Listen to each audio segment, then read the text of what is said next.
Radio Notre-Dame. La vie prend un sens.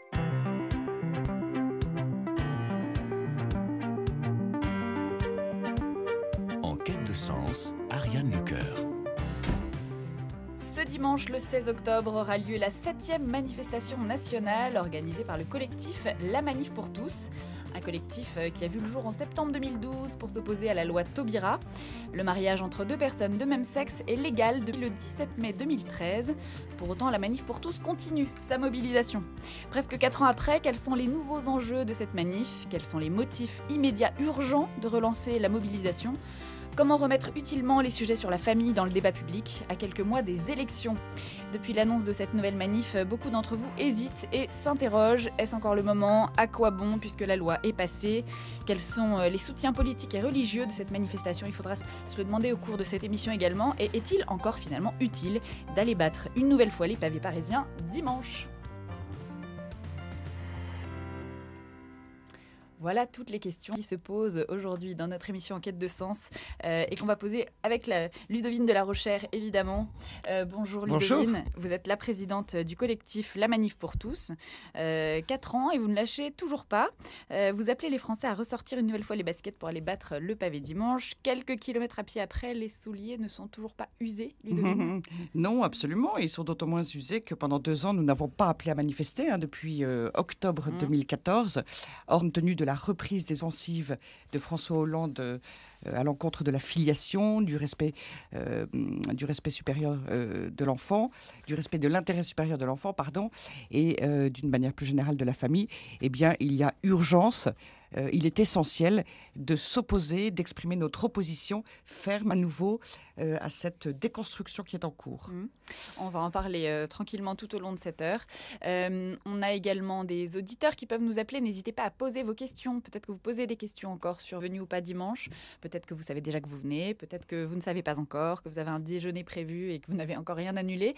C'est le moment donc d'appeler en direct dans cette émission 01 56 56 44 00 et des manifestants d'ailleurs. Alors une, je crois, qui a déjà manifesté et qui peut-être ne revient pas dimanche, et un peut-être qui revient, c'est ce qu'il nous dira. Ils vont arriver au cours de cette émission. Nous sommes en direct. Les métros ont des problèmes parfois. En tout cas, ils nous rejoindront dans le studio. Donc en attendant, n'hésitez pas vous à poser vos questions par téléphone. Ludovine de la Rochère est là pour ça. On va essayer de se mettre à la place des auditeurs qui nous écoutent aujourd'hui. Ludovine, on va dire que je m'appelle Thérèse Durand, par exemple, aujourd'hui. J'ai fait les autres manifs, mais là, voilà, pour celle-là, je ne sais pas trop. Je n'ai pas encore pris ma décision.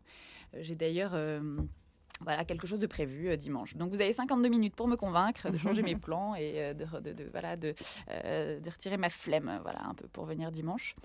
Les immenses manifestations 2012-2013. Et 2014. Et 2014. Elles ont été balayées comme ça, d'un revers de la main par le gouvernement. Elles avaient démenti d'ailleurs toutes les prévisions de ce qu'on pouvait attendre au niveau mobilisation. Et pourtant, ça n'a pas empêché la loi Taubira de passer. Alors, à quoi tout ça a servi finalement, Ludovine ? Alors écoutez, les fruits de ces mobilisations immenses sont considérables, ils sont remarquables. D'abord sur un plan législatif, vous savez que la PMA sans père, c'est-à-dire pour les femmes célibataires ou en couple de femmes, cette PMA sans père devait être légalisée avec la loi Taubira, donc en 2013. Et nous sommes en 2016. Au dernier trimestre 2016, on observe que la PMA sans père n'est toujours pas légalisée. C'est une lutte pied à pied, j'allais dire quotidienne, pour sans cesse empêcher ce sujet de revenir au Parlement. Alors, d'abord, plusieurs fois, les mobilisations ont obtenu donc en 2013 le retrait de la PMA sans père de la loi Taubira. Puis, en 2014, il y a eu plusieurs projets de loi qui ont été déposés, qui concernaient la famille, à l'intérieur desquels il y avait à nouveau des tentatives sur la PMA sans père. Et bien, grâce aux manifestations de 2014, ces projets ont été également retirés. Et notamment, le projet de loi famille de Dominique Bertinotti, qui a été retiré le 3 février 2014, lendemain de notre manif du 2 février 2014. Et puis, vous savez aussi que François Hollande avait déclaré qu'il suivrait sur ce sujet-là l'avis du CCNE. Donc d'un côté, il dit « je veux la PMA sans père », mais de l'autre, pas très courageusement, il renvoie au CCNE, au Comité consultatif national d'éthique. Alors ce comité comme son nom l'indique, il est consultatif. Néanmoins, François Hollande, d'une certaine manière, lui a refilé le bébé, c'est le cas de le dire, et le CCNE... Donc il a déclaré, pour qu'on comprenne bien, il a déclaré qu'il suivrait l'avis du Conseil consultatif, c'est ça ? Voilà, ce qui n'est pas normal, parce qu'en principe, ce n'est pas au CCNE de décider. Néanmoins, le CCNE n'a pas cessé, il y a eu 4-5 annonces de recul sur la publication de l'avis du CCNE sur cette question-là. Et quand on regarde le calendrier, c'est intéressant. À chaque action de la Manif pour tous, que ce soit manifestation, Grenelle de la famille, forum et colloque sur la PMA sans père et sur la GPA, à la Bourse de Paris, etc., à chaque fois, il y a eu, un peu avant ou un peu après, un nouveau recul du CCNE. Alors, cela étant dit, on arrive là dans une année électorale un peu particulière et différentes annonces de François Hollande, de Laurence Rossignol expriment clairement leur volonté là, pour des raisons donc très électoralistes, d'avancer et de reprendre les avancées là-dessus. Alors je me permets de souligner une chose. Erwan Binet, qui était le rapporteur de la loi Taubira à l'Assemblée nationale, député donc, a déclaré au printemps dernier, la 2016, à l'hebdomadaire Marianne, que la victoire de la Manif pour tous était d'avoir congelé les ambitions sociétales de la gauche. C'est immense, parce que, je vous parlais à l'instant de la PMA sans père, mais il y a eu beaucoup d'autres tentatives. Par exemple, ils ont voulu ouvrir l'adoption aux couples pacsés et concubins. C'était une tentative d'ailleurs d'Erwan Binet à l'Assemblée nationale. Nous avons... c'était intéressant d'ailleurs, il a déposé ce projet la veille d'un long week-end qui devait être le week-end de l'Ascension, donc 2015, et nous sommes en veille permanente. Notre travail est, comme je le disais, quotidien. Nous l'avons découvert tout de suite. Nous avons lancé une conférence de presse et nous avons annoncé que nous appellerions à manifester si ce projet était maintenu.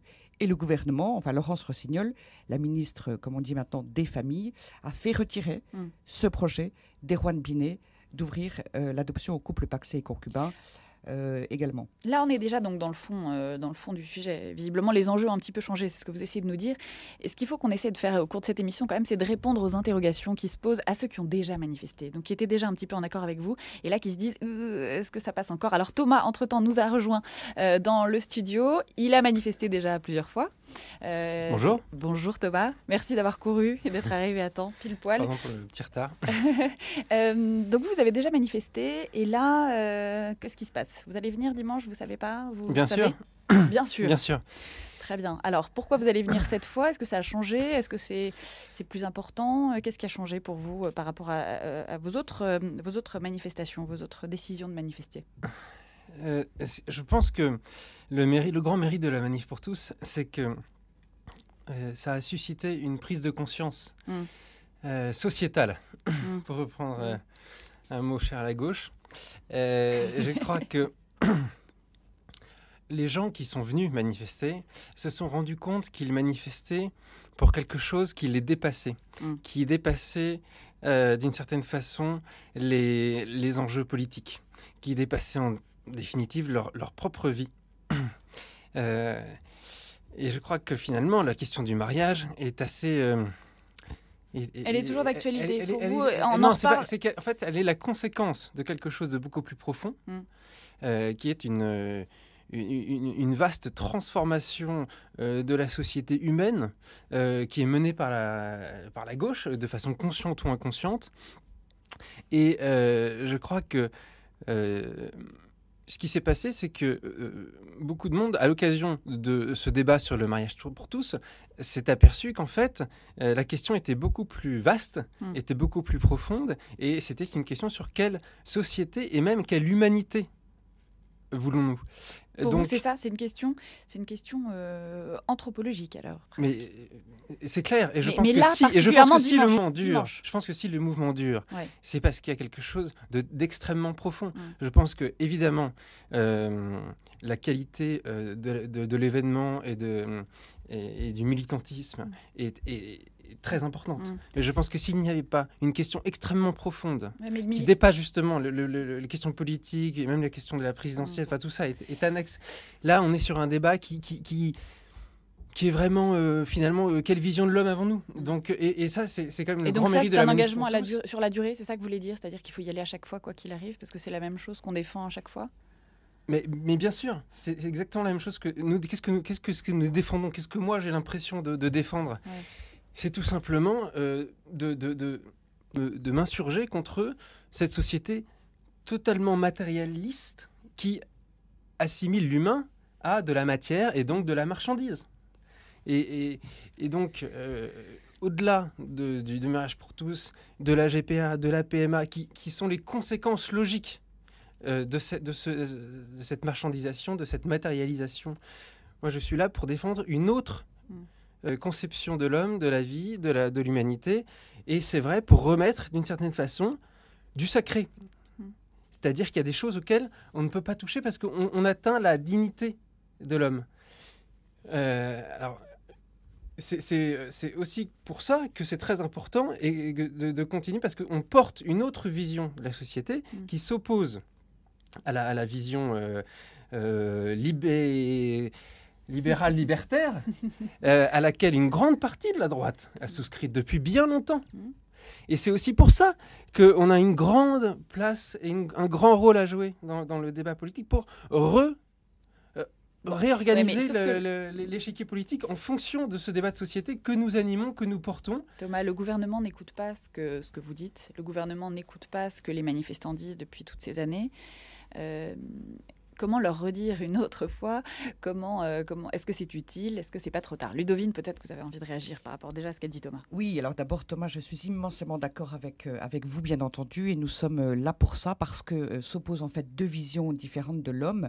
Dans un cas, certains pensent que finalement l'homme est Dieu et qu'il peut donc s'auto-créer, s'auto-déterminer, qu'il n'a aucune limite. Il est imparfait par ailleurs à leurs yeux, et donc il doit être transformé de manière très radicale. Et on l'entend d'ailleurs dans les propos de certains ministres, comme Najat Vallaud-Belkacem. Il doit pouvoir se transformer pour dépasser sa condition. Et moi, j'ai reçu, dans des débats, j'ai entendu des personnes favorables à la logique transhumaniste, puisque c'est ça, évoquer le fait que, dire textuellement, nous sommes Dieu. Et cette conception de l'homme imparfait qu'il faudrait améliorer, qui doit pouvoir, par égard pour sa liberté, faire tous les choix possibles de manière illimitée, etc. Et bien cette conception, elle s'oppose à une autre conception qui est celle de l'homme qui s'accepte tel qu'il est, avec toute la grandeur et tout le tragique de sa condition, c'est-à-dire l'homme créé par Dieu, à l'image de Dieu d'ailleurs, mais c'est vrai aussi avec d'immenses difficultés, avec des limites, etc. Et la véritable liberté, c'est d'accepter ces limites et de partir de là. Voilà, et c'est ce qui fait la grandeur de l'homme, véritablement. Et donc c'est soit je suis et je me définis et je m'autodémine, soit au contraire, eh bien j'accepte et j'avance avec. Par ailleurs, si vous le permettez, j'aimerais bien... Alors juste, je rappelle que les auditeurs sont là pour appeler dans cette émission. Cette émission est faite pour ça. C'est une émission un peu de service, en quête de sens. Voilà, il faudrait qu'on réponde vraiment aux gens qui se demandent encore s'ils vont venir dimanche. Vous êtes là pour ça tous les deux. Merci d'être là encore. N'hésitez pas donc à leur poser vos questions. 01 56 56 44 00 pour mesurer un petit peu votre décision. Voilà, pour dimanche. Ludovine appelle donc à battre à nouveau le pavé dimanche. Et donc voilà, n'hésitez pas à poser évidemment vos questions. Je crois qu'on a une auditrice d'ailleurs qui est en ligne, ou peut-être qu'elle n'y est pas. Bon, alors finalement, elle n'est pas là, donc on la reprendra probablement plus tard. Il y a quand même des questions qui se posent, on entend bien tout ce que vous dites, et là on est déjà très éclairé sur le débat. Donc il est encore d'actualité, il est peut-être un petit peu évincé. En ce moment, on est quand même à 7 mois des élections, évidemment. On est en plein débat politique. Et le sujet de la famille aujourd'hui passe un petit peu après les questions de sécurité, les questions d'économie, que tout le monde se pose, qui sont vraiment au cœur des préoccupations des Français. Est-ce que vous pensez que c'est le moment, Ludovine, de faire la manif dimanche, alors qu'il y a beaucoup d'autres sujets qui interrogent les Français? Plusieurs choses. D'abord, je voudrais aussi insister sur le fait que ce mouvement qu'on se sent assez concerné. Ce mouvement immense a levé les jeunes, leur a fait prendre conscience, a transformé la vie de beaucoup d'entre eux, et ça c'est immense pour l'avenir. Je voudrais aussi souligner l'impact international extraordinaire de la mobilisation française. Tous les pays qui se sont levés depuis, que ce soit le Mexique, l'Italie, la Croatie, etc., tous ces pays ont été encouragés et dynamisés par ce qui s'est passé en France. Aujourd'hui, il y a un dynamisme nouveau de la défense de la famille, de l'enfant, de l'être humain. Et cela aussi, j'en félicite et j'en remercie tous ceux qui ont fait des sacrifices et des efforts pour être présents à chaque appel. Alors par ailleurs, vous avez raison, nous sommes dans une période électorale tout à fait particulière. C'est aussi la raison, bien sûr, de cet appel à manifester dimanche. Moi, je vois que pour ce qui est de la primaire et qui est la prochaine échéance, tous les candidats, et je pense que ça n'aurait jamais été le cas sans nous, tous les candidats se positionnent quand même contre la gestation pour autrui, contre la PMA sans père, enfin sauf Nathalie Kosciusko-Morizet, mais tous les autres contre la PMA sans père, pour la reconstruction de la politique familiale et pour la famille. Alors, en revanche, bien entendu, on voit bien les différences de position autour de la loi Taubira, dont je rappelle qu'elle est l'ouverture du mariage et de l'adoption. C'est une question évidemment cruciale, puisque le mariage est la clé de voûte de la famille, naturellement. Mais ce contexte politique est aussi donc l'une des raisons de manifester, de montrer que cette fois-ci, que sur des sujets aussi majeurs, on ne peut pas oublier. On ne peut pas mettre de côté, on ne peut pas passer dessus, et puis on avance et on attend l'étape d'après. Non, les conséquences sont vertigineuses, et les politiques qui ont souvent un logiciel qui date, à vrai dire. Ils ont des logiciels, j'allais dire les logiciels de l'époque ou issus de 68 pour une part, même si je ne dis pas que 68 est entièrement négatif, mais il y a un logiciel libertariste, conformiste, j'allais dire pour beaucoup bien pensant, et il y a un manque de liberté qui est terrible, et donc c'est devenu des réflexes très très forts. On le voit très très bien chez certains des candidats, et parfois même d'ailleurs, je dois dire, parfois chez de jeunes candidats, mais néanmoins regardez la génération des quarantenaires, je pense à Bruno Retailleau, à Laurent Wauquiez, à Marion Maréchal-Le Pen, à Nicolas Dupont-Aignan. Les réflexes sont différents et je pense que les choses vont changer. Alors, ce qui est peut-être différent aussi, Ludovine, c'est que depuis avril 2015, la Manif pour tous est devenue un parti politique. Ça change un peu la donne par rapport à 2013. Comment comptez-vous faire de la politique différemment ? Alors, nous sommes depuis l'origine des acteurs de la vie de la cité, des acteurs de la vie publique. En cela, nous faisons de la politique, ou nous sommes dans la vie politique, au sens grec, au sens aristotélicien du terme. Alors, vous avez raison, nous sommes techniquement parlant, juridiquement parlant, une association loi 1901 de type groupement politique. Et la raison, c'est que nous avons ajusté notre action politique avec nos statuts. C'est tout, c'est purement technique. Et nous n'avons aucune intention, et ce serait une erreur à mon sens immense, que de vouloir rentrer dans la vie politicienne française. Autrement dit, pas de candidature, pas de campagne électorale. Notre seule campagne, c'est pour l'enfant et c'est pour la famille. On continue ce débat évidemment dans quelques minutes. Prenez votre téléphone et vous nous appelez 01 56 56 44 00 et on vous prend dans quelques secondes après ça. Dans notre émission En quête de sens, merci d'être avec nous sur ce débat de la Manif pour tous qui reprend du poil de la bête dimanche pour la 7e fois. Ludovine de la Rochère est avec nous, elle ne lâche rien. Mais vous, auditeurs, dites-nous ce que vous en pensez. Est-ce que vous pensez venir ? Est-ce que vous hésitez ? Quelles sont vos questions ? N'hésitez pas. Béatrice, je crois, est avec nous à l'autre bout du fil et elle a une question à nous poser. Bonjour Béatrice. Oui, bonjour. Je n'ai pas une question à vous poser, mais c'est plutôt... un témoignage. Un témoignage, exactement. Je pense qu'on a doublement raison de remanifester, parce que je pense que c'est un signal non seulement donné au gouvernement actuel, mais à un gouvernement éventuel qui sera différent. Donc je trouve qu'on a à s'adresser à ces deux éventualités. D'autre part, je trouve que les gens qui se découragent, je trouve que c'est un peu à l'image de la France. Les gens ne sont pas persévérants et finissent par accepter tout sans rien dire. Les salles de shoot, on n'a pas beaucoup entendu de réaction.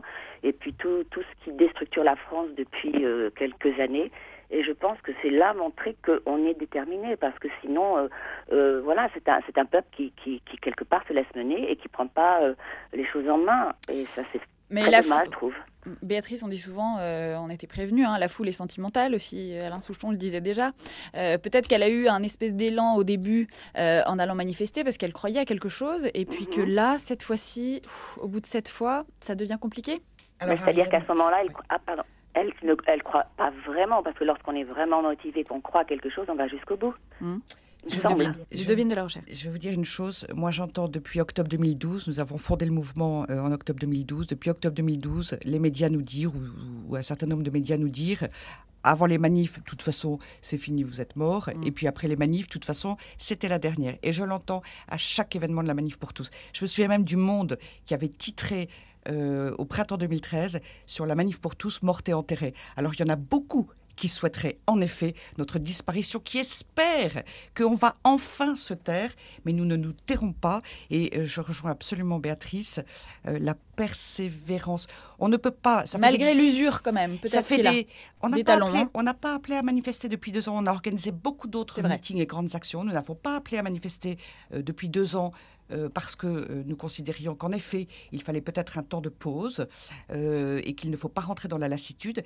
Mais tout cela est en cours de déconstruction depuis des dizaines d'années, en réalité, même si l'ampleur des attaques de François Hollande contre la famille sont sans précédent et historiques. Et donc, somme toute, ce n'était pas en 3 jours ou 3 mois qu'on pouvait arriver à mettre un stop et puis ensuite à rebâtir. C'est normal que ça prenne un peu de temps et seule la persévérance nous conduira à la victoire. Et moi, je vois des signes positifs, des signes encourageants, et donc ne soyons pas tentés par ce qu'on appelle l'acédie, d'ailleurs, le découragement. Le découragement. Béatrice, vous pensez que les motifs aujourd'hui qui vous poussent à manifester dimanche, en tout cas, sont différents de ceux d'il y a quelques années ? Non, parce que dans la mesure où on a compris que ce mariage pour tous, d'abord, c'était anthropologiquement, comment dirais-je, quelque chose de pas naturel, et d'autre part, on sait très bien sur quoi ça va déboucher, parce qu'on voit cette pente depuis combien d'années entre planning familial qui d'abord acceptait l'avortement avec la semaine de réflexion et puis les cas de détresse, ensuite on a supprimé ça, ensuite on rembourse, ensuite on marie, on fait d'abord des pactes, on marie.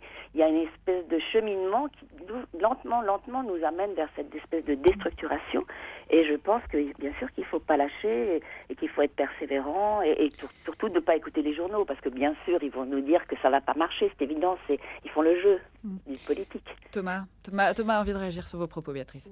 Je pense que tous les gens qui ont manifesté, ça fait longtemps qu'ils écoutent plus ce que disent les journaux sur la manif pour tous. Exactement, bien sûr. Quoique, dit Ludovine, il y a quand même l'influence des médias. Il y a une grande ça joue quelque part vis-à-vis des médias, mais en fait, mine de rien, ce que disent les médias, on baigne dans ce bain-là. Et moi, je vois bien qu'en réalité, quand on a beaucoup cherché à décrédibiliser la manif pour tous, à faire croire qu'on était violent, extrémiste, homophobe, radicalisé, et toutes les accusations possibles et imaginables. Et je vois bien que ça sème le doute. Et ça agit chez les manifestants, chez vos premiers manifestants aussi ? Je pense en partie aussi parce que nous sommes, et c'est bien normal, nous vivons dans le monde et nous avons un espèce de bain médiatique très répétitif, etc. Je ne dis pas bien sûr de la part de tous les médias, mais de beaucoup. Et par exemple, les radios publiques, c'est absolument le caractère partisan, insultant, etc. est stupéfiant. Et ça finit par rentrer dans les têtes et nous ne cessons, et pourtant nous avons fait la preuve de notre caractère pacifique, je pense généreux, on n'a pas d'argent personnel, on est là pour l'avenir, pour les générations à venir, et on défend une chose toute simple, le droit de l'enfant d'avoir un père et une mère. Et cela nous fait accuser de tout. Mais la meilleure arme, c'est de décrédibiliser l'adversaire, et c'est d'ailleurs une arme connue à l'extrême gauche. Merci beaucoup Béatrice d'avoir pris le temps d'appeler dans cette émission. On va prendre un autre auditeur qui doit être avec nous à l'autre bout du fil. Bonjour Thibaut. Oui, bonjour Ariane, bonjour Ludovine, bonjour tout le monde. Bonjour. Alors où est-ce que vous allez manifester Thibaut dimanche ? Oui, alors moi je vais venir parce que je trouve ça très important ces manifestations. Je suis allé à la plupart d'entre elles, peut-être même à toutes, je ne sais plus. Franchement, je ne souhaite pas. C'est le problème, on ne sait plus. Donc je viendrai avec vraiment beaucoup de plaisir et beaucoup de conviction. C'est plus politique que d'habitude cette fois Thibaut ? Alors justement, c'était ma question pour Ludovine.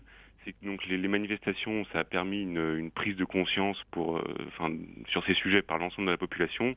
Et là-dessus, je trouve que c'est un excellent travail et vraiment, je vous félicite. Et maintenant, je me demande comment vous comptez influer concrètement le choix des hommes politiques. Est-ce que ça passe par des relais, des actions de lobbying particulières ? On se pose aussi la question du positionnement récent de Sens commun qui a pu surprendre un petit peu. Donc je ne sais pas si vous pouvez dévoiler un petit peu votre stratégie politique. Oui, bien sûr. Merci beaucoup Thibaut de votre question. Alors d'abord, je voudrais faire remarquer que mai 68 a eu une influence absolument gigantissime. Ouais. Or, mai 68 n'a pas eu besoin de passer par des campagnes électorales ou par des candidatures politiciennes. Ce que je veux dire par là, c'est qu'il y a d'abord une question culturelle et les politiques, tout comme les médias, les politiques sont le reflet de la société. Et moi, je suis convaincue que si le peuple français, de manière massive et persévérante exprime le fait que la famille est essentielle à la société, qu'on ne peut pas être une société composée d'individus seuls face à l'État et face au marché, eh bien je suis convaincue que les politiques nous entendront. Alors c'est difficile de les faire réfléchir un peu du jour au lendemain, mais moi je vois beaucoup de signes positifs, comme je le disais, et par ailleurs, bien sûr, ma responsabilité, c'est notamment de rencontrer des politiques absolument tous les jours, quotidiennement, et nous venons de publier un rapport politique de la famille et intérêt de l'enfant, 40 propositions concrètes. Donc nous contestons la déconstruction, mais nous proposons aussi une véritable politique de la famille ambitieuse, fondée sur des éléments concrets. Et je vois en rencontrant les politiques, et en particulier tous les candidats aux diverses échéances qui arrivent, je vois qu'ils sont à la fois stupéfaits parce qu'ils ne connaissent pas le sujet de la famille, ils ne connaissent pas, comme on dit, le fait familial aujourd'hui, ils ne connaissent pas les instances sociales, économiques, humaines pour la personne et pour la collectivité, de tout ce qui concerne la famille aujourd'hui. Pourquoi ils ne connaissent pas ça ?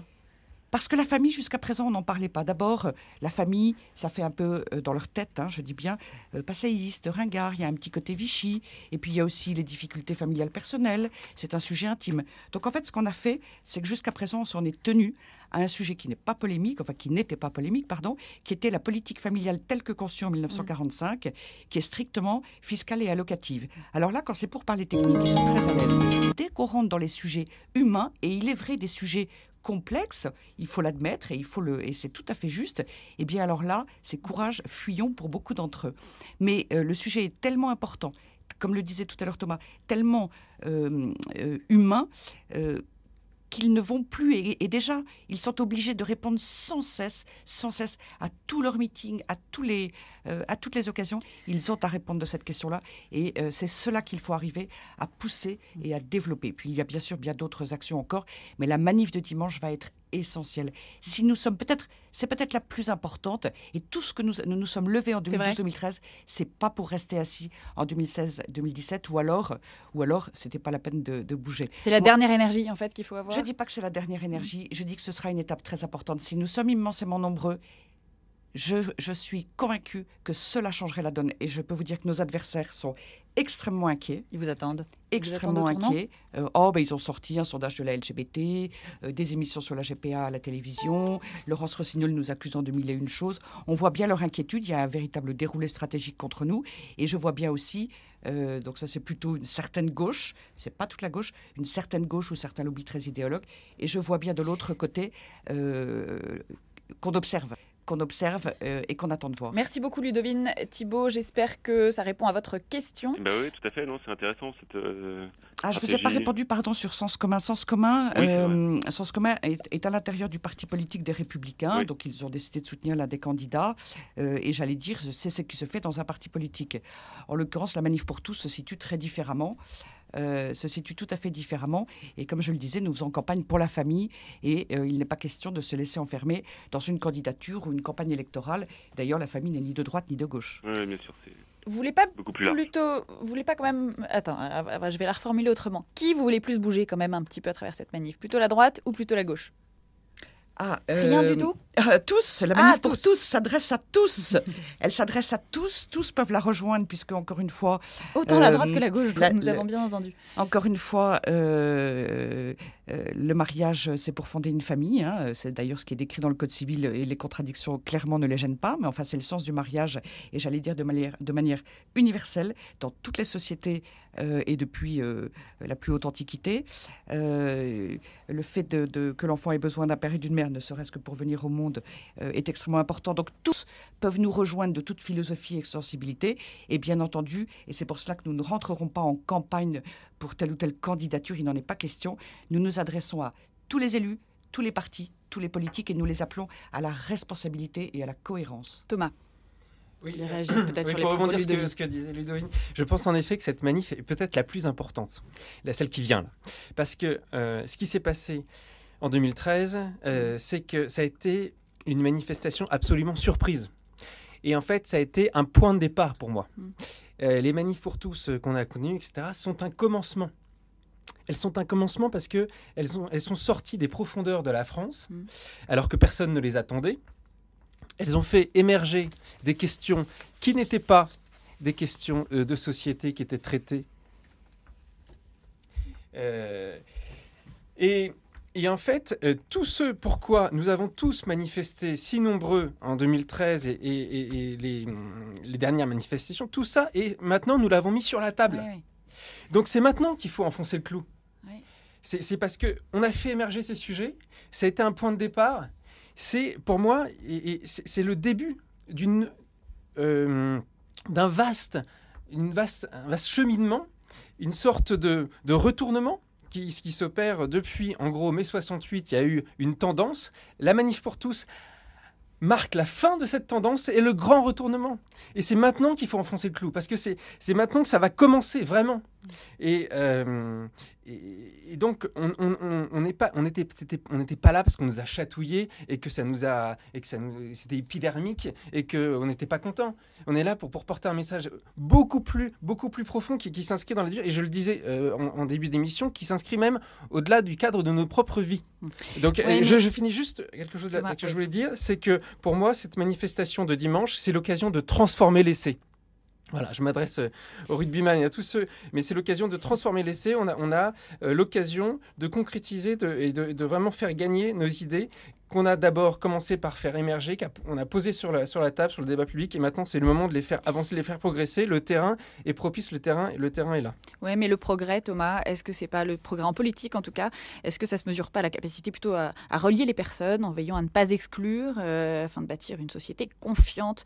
Votre projet de société, est-ce qu'il est suffisamment confiant à l'avenir, Ludovine? C'est un peu la question. Alors vous savez, tout simplement, moi j'ai des enfants. Et quand on a des enfants, c'est qu'on n'est pas, on ne voit pas l'avenir comme étant obscur, on n'est pas pessimiste, on croit à la possibilité de l'avenir. Mais l'avenir, et c'est Bernanos qui le disait mieux que je ne vais le faire, je n'ai pas sa formule exacte en tête, mais l'avenir, on n'est pas là pour le subir, on est là pour le construire. Et si on renonce, alors il est certain que l'avenir n'est peut-être pas très encourageant, mais moi je crois véritablement que nous pouvons changer les choses. Je vais vous donner des exemples. La lutte contre la peine de mort, la lutte contre l'apartheid, la lutte contre l'esclavage, toutes ces luttes, à l'époque où elles ont été menées, elles paraissaient mais irréalistes et irréalisables. Et ce sont des luttes qui ont conduit à des victoires. Et vous voyez, la gestation pour autrui, par exemple, du point de vue du droit, du point de vue juridique, la GPA correspond exactement à l'esclavage. C'est-à-dire que c'est le fait de traiter quelqu'un avec les attributs du droit de propriété pour tout ou partie. Ça, c'est la définition de la Convention relative à l'esclavage de 1926. Et par ailleurs, la GPA, c'est aussi le trafic d'enfants, c'est-à-dire, en d'autres termes, la traite d'êtres humains. Et donc, vous voyez, la lutte, par exemple, contre la GPA, qui implique aussi la remise en cause de la loi Taubira, puisque ça va ensemble, eh bien, je suis pour ma part convaincue que nous y arriverons et que tous les mauvais arguments et tous les prétextes que nous entendons tomberont. Et d'ailleurs, je note depuis 3 ans une belle évolution. Il y a 3-4 ans, certains osaient se dire favorables à la GPA. Certains disaient, ou alors il faudrait l'encadrer, c'est-à-dire la légaliser. Aujourd'hui, il y a les leaders d'opinion ou les politiques qui se disent favorables à la GPA sont exceptionnellement rares. Bref, tout ça pour vous dire qu'en agissant, mais avec d'immenses efforts, eh bien, je suis convaincue que nous allons avancer dans le bon sens. Merci Ludovine. On marque une toute petite pause et on poursuit ce débat. On reprend la suite des auditeurs qui nous attendent en ligne à l'autre bout. On les prend bien sûr juste après ça. Vous savez que Ludovine de la Rochère appelle dimanche à nouveau pour une 7e mobilisation. Il faut sortir dans la rue pour manifester. Peut-être que vous ne savez pas encore si vous allez y aller. Donc cette émission est faite pour poser toutes les questions que vous pouvez vous poser. N'hésitez pas à prendre votre téléphone. Il reste encore quelques minutes. 01 56 56 44 00. Et je crois que Dominique est à l'autre bout du fil et attend depuis quelques minutes déjà. On va la prendre. Bonjour Dominique. C'est Dominica. Bon, écoutez, moi c'est plutôt un témoignage, c'est pas une question, oui. Mais nous sommes des personnes âgées et on a été à toutes les manifestations. C'est vrai que c'était quelquefois bien fatigant, les retours avec tous les ponts fermés, etc. Mais pour nous, la famille était tellement important, une valeur que nous pensions qu'il fallait vraiment être là avec la plupart de nos enfants et petits-enfants. Et je me souviens très bien de la dernière manifestation où il y avait Madame Belkacem qui disait « mais la théorie du genre, pas du tout, rien ». Monsieur Valls qui disait « mais de toute façon la loi elle est votée, mais pourquoi vous venez ?» Enfin, il y avait tout pour décourager. Et nous y avons été, c'est presque celle que nous avons préférée. C'est vrai qu'il faisait très beau, il y avait énormément de monde alors qu'on pensait qu'il n'y aurait personne. Et là, quand j'ai vu qu'il allait y avoir de nouveau une manifestation, j'ai une nature qui me fait toujours essayer de ne pas lâcher. Et là, je pense qu'effectivement, c'est dans les moments, parce que les personnes de nos âges qui ont 2 ans de plus comme nous, elles se disent maintenant, c'est un peu fatigant, maintenant on n'ira pas cette fois-ci. Et il y en a d'autres certainement qui doivent se dire, on a déjà été beaucoup. Mais je pense que c'est souvent dans les derniers moments qui paraissent les plus désespérés que il y a quelque chose qui se passe. Et puis, comme vous dites, c'est une construction de l'avenir, donc ça se fait lentement et c'est pas le moment de lâcher. Voilà, c'est tout simplement ce que je voulais dire. Merci beaucoup, Dominique, d'avoir appelé pendant cette émission. Peut-être réaction Oui, studio, alors merci Dominique de votre soutien et de votre engagement. Alors, le rendez-vous est donné à 13h, Porte Dauphine. Et rassurez-vous, le trajet, pour des tas de raisons, et en particulier bien entendu de sécurité, le trajet sera plus court que les années précédentes, ce qui tombe très bien pour certaines personnes. Donc en revanche, il faut vraiment arriver par la Porte Dauphine, puisque toutes les voitures vont être retirées, tout va être barriéré, et il y aura des fouilles, un filtrage important, vous l'imaginez bien. Voilà, mais en l'occurrence, donc, le trajet est plus court. Merci beaucoup, Dominique. Il y en a une autre qui sera là, j'ai l'impression, dimanche, c'est Geneviève de Fontenay. Alors elle a vraiment changé de couleur. Elle va quitter son noir et blanc quelques heures et a priori, elle va mettre un sweat rose, c'est prévu ? Alors, Geneviève de Fontenay a rejoint la Manif pour tous. Je ne suis pas sûre qu'elle se mettra en rose et bleu, mais en tout cas, elle est dans les idées et dans ses propos magnifiquement rose et bleu. C'est une femme qui vient de la gauche, qui a été proche d'Arlette Laguillet, etc. Et qui, courageuse et cohérente, elle veut beaucoup défendre les plus pauvres, les plus faibles, etc. Et bien là, elle veut défendre le plus faible qui est l'enfant, bien entendu, le plus vulnérable, celui qui dépend de nous, adultes. Et c'est elle qui nous a contactés il y a quelques semaines et qui était heureuse, je crois, de dire publiquement qu'elle n'acceptait pas cette loi ni ses conséquences et qu'elle n'acceptait pas qu'on déconstruise la famille. Elle dit, moi je dis que dans le monde entier, dans toutes les religions, le mariage c'est l'union d'un homme et d'une femme pour transmettre la vie. Les homosexuels ne vont pas transmettre la vie, c'est une évidence. L'appellation mariage, cela ne convient pas. Moi je propose guérillage, c'est pas mal ça. J'ai beaucoup d'amis homosexuels, ils ont trouvé ça très bien. C'est parce que j'avais cette idée à proposer que j'ai cherché à joindre Ludovine de la Rochère. C'est comme ça qu'elle nous accrochait. Le guérillage, pourquoi pas. En tout cas, j'ai encore Béatrix qui est au bout du fil, qui nous appelle du Chesnay. Bonjour Béatrix. Oui, bonjour. Moi, j'avais 3 réflexions à faire, en fait, sur cette manifestation de dimanche. Oui. Je pense que d'abord, il y a eu quand même assez peu de retentissement dans les médias. Autrefois, quand même, on en parlait plus. Donc ça doit jouer, certainement. Ensuite, on n'est plus dans le même contexte, puisque depuis ces manifestations, on a tout ce côté sécurité, attentat, etc., qui est présent dans la tête des gens, certainement. Chaque fois qu'il y a des rassemblements, il se pose quand même des questions, c'est certain. Alors peut-être les rassurer sur ce sujet-là. Et ensuite, j'ai été très frappée dans le débat d'hier, la primaire à droite. On a parlé exclusivement d'économie et de sécurité. Il n'a jamais été question de la famille. Alors là-dedans, il y avait quand même des candidats pour lesquels c'est important. Vous trouvez que c'est une bonne chose ou c'est plutôt dommage, Béatrix ? Non, je trouve que c'est très dommage. C'est quand même un sujet important. Ça va quand même impacter tout l'avenir de notre société, tout ça. Et à votre avis, c'était considéré comme quantité négligeable, puisqu'il n'y a pas eu un mot là-dessus. Alors, à vrai dire, ça avait été décidé à l'avance par les directions des médias organisateurs. Il y aura d'autres débats, et donc j'espère qu'il y aura davantage de place donnée pour au prochain débat de la primaire.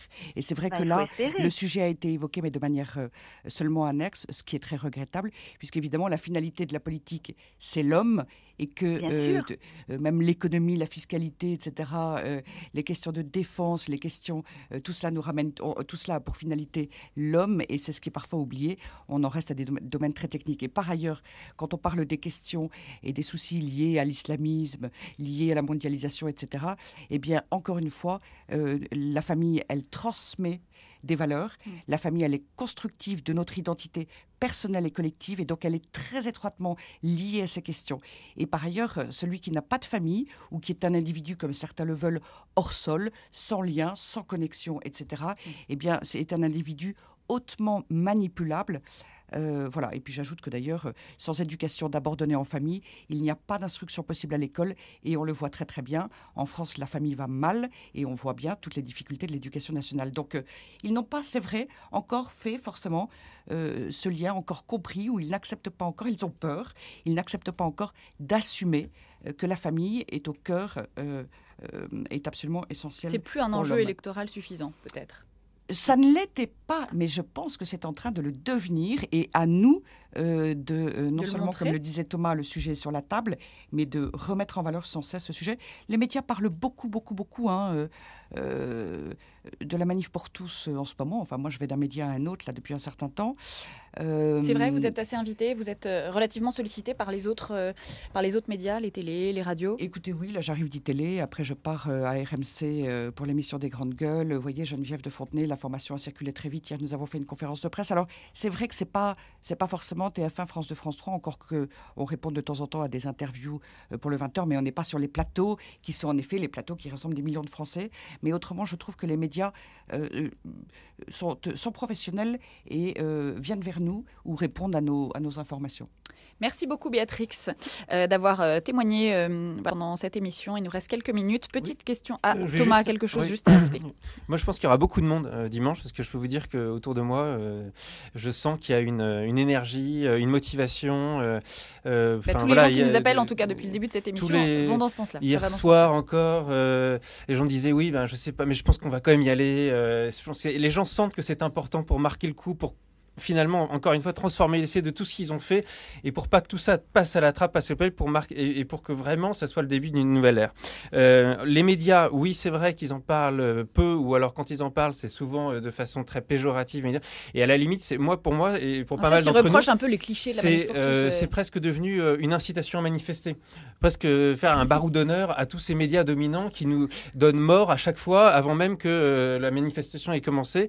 Donc finalement, ce sont presque des anticipations autoréalisatrices, mais dans l'autre sens. C'est-à-dire que, à mon avis, plus les médias disent qu'on est mort, plus on a envie d'exister, de leur montrer qu'on est vivant et qu'on est dans la vie réelle, et qui sont, eux, dans la vie de la représentation, coupés du sol, et eux, complètement morts. Ensuite, dernière chose que je voulais dire, c'était que, comme le dit Ludovine, la famille a un rôle éminemment politique, et c'est aussi le grand mérite de la Manif pour tous de l'avoir compris. Et pour ceux qui veulent réfléchir à ce thème un peu plus de façon plus profonde, je fais partie également des veilleurs, et nous organisons à la suite de la Manif pour tous à 19h30 au Trocadéro une veillée sur ce thème de la famille en tant que cellule de base de la société. Ça c'est Victor Hugo qui le disait, mais comme cellule de base de la société, elle est fondatrice de toutes les autres institutions de la société humaine, et c'est elle qui, très souvent, dans le cas des tentations politiques totalitaires à travers l'histoire, a permis de résister. Donc la famille a un rôle éminemment politique, et je crois que c'est Emmanuel Todd d'ailleurs qui a fait ressortir le rôle très politique des familles dans l'effondrement de l'URSS. Merci Thomas. Donc on a entendu votre enracinement dans cet engagement éclairé par les veilleurs, bien sûr. Donc ça c'est une surprise dans cette émission. Petite question quand même, Ludovine. Est-ce que les autres religions sont assez mobilisées en France sur ces questions, selon vous ? Alors, juste pour finir de rassurer notre auditrice, vous verrez que demain, tous les grands quotidiens seront déjà, avant même la manif, sur l'événement et en parleront, je pense, assez longuement.